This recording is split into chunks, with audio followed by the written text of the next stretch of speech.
அதிசயங்கள் செய்கிறவர் நம் அருகில் இருக்கிறார்.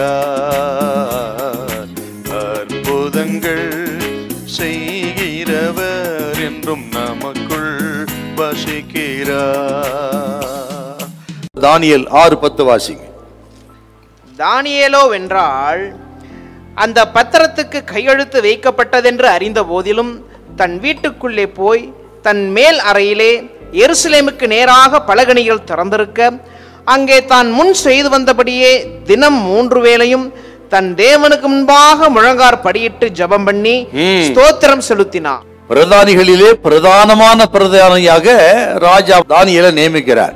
இது நிமித்தம் பொறாமை கொண்டார்கள் உடன் வேலை செய்கிற பிரதானிகள். எப்படி ஆகியும் தானியேலை அடிக்கணும்னு முடிவு பண்றாங்க.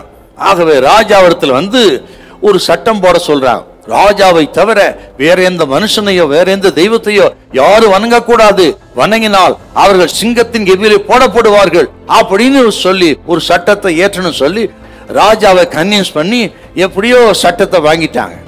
சட்டம் வந்துருச்சு. இப்போதான் 6:10 வாசி கேட்டோம். ராஜா இப்படி கட்டளை போட்ட பிறகும் தானியேல் ஜெபம் பண்ணினான். ராஜாவின் கட்டளை தானியேலின் ஜெப வாழ்க்கை எந்த விதத்திலும் மாற்றவே முடியலங்க. அதுதாங்க ஜெப வெறுக்கு அடையாளம். இன்னொரு விஷயத்தை சொல்லுகிறேன். இந்த தானியேல் இதற்கு முன்பு நேபுகாத்நேச்சார் இருந்தா, பெல்ஷாத்சார் இருந்தான். இவர்கள் காலத்திலும் பிரதானியா இருந்தவர். இப்போ புதுசா வந்த தரியு ராஜாவையும் இதே தானியேலை பிரதானியா வைத்திருக்கிறார். புதுசா ஆளுகைக்கு வந்தா, ஆட்சிக்கு வந்தா உடனே மாத்திருவாங்க அதிகாரிகள், அதான் வழக்கம். ஆனால் இந்த ராஜா மறுபடியும் இந்த தானியேலையே பிரதான வைத்தாண்டா எவ்வளவு சாட்சியா இருந்திருக்கணுங்க. இன்னைக்கு பாருங்க, அநேகர் கிறிஸ்துவ உலகத்தில் கூட பதவி உயர்வுக்காக, சம்பள உயர்வுக்காக, அல்லது வேலைக்காக, அல்லது டிரான்ஸ்பருக்காக குறுக்கு வழியிலே சென்று முயற்சி செய்வது உண்டு. லஞ்சம் கொடுக்கிறவங்க என்று குறுக்கு வழியை தேடி கிறிஸ்தவர் உண்டு.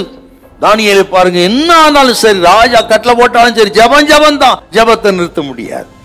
இன்றைக்கு இருக்கிற நமக்கு நல்ல ஒரு திருஷ்டாந்தங்க இந்த தேவ மனிதன் தானியேல். அப்படி சாட்சி உள்ளவர்களா இருந்தா குறுக்கு வழியை தேடாம ஜபத்துல மட்டும் இருங்க.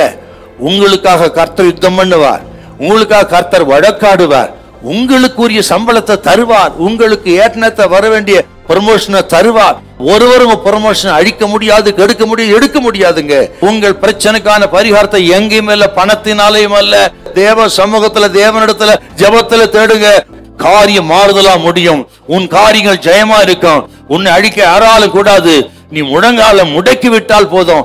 முடங்குற முழங்காலுக்கு சாத்தான் நடுங்குவான், எதிரிகள் நடுங்குவார்கள். உன் காரியம் எல்லாம் ஜெயமா இருக்கும். ஹல்லேலூயா, ஹல்லேலூயா.